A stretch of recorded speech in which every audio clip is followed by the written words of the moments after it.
the subject matter of today's hearing is the briefing on the 2026 budget. So this is an internal matter that may No, be it's taken not. up with the Committee on Appropriations No, it's separately. So Madam Chair, starting Wednesday, tatanungin natin yung mga departamento, paano nila ginastos yung budget nila. Paano natin sila tatanungin kung paano nila ginastos yung budget nila kung hindi natin alam paano sila nabawasan at paano sila nadagdagan. we will be able to scrutinize the performance of the different agencies as well as the utilization of the different line items based on the 2025 performance. So this does not preclude us from doing that scrutiny. Meron ba o wala? We would have to look into the records. May I ask exactly what you are asking for? The small committee report of the 2025 budget. Let us just ask the COMSEC kung meron o wala. Kung meron, why was it not filed sa archives based on our rules 15 days after? So meron ba o wala? Kung meron, bakit hindi na-file sa archives?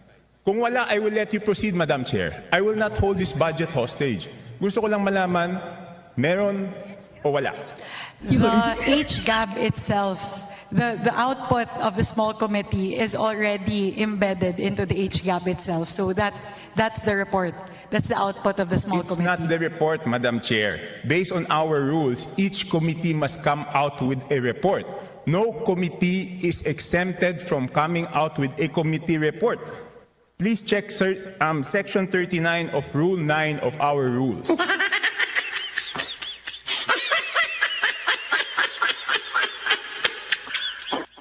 Kasi di ba kung meron, ang dali-dali naman, di ba kawala? So the small committee is subsumed within the Committee on Appropriations, and it is the Committee on Appropriations who's required to submit the committee report. In this case, the report and the output of the Committee on Appropriations is the HGAB. No, it's not. HGAB is different from a committee report.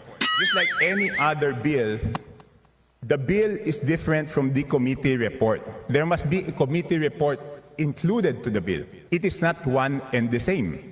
At the point of, after the committee hearings are done, the Committee on Appropriations comes out with a committee report and then it moves to plenary, at which point we approve it and the small committee works. So now the output of the Committee on Appropriations, once that is elevated to the plenary, is the HGAB.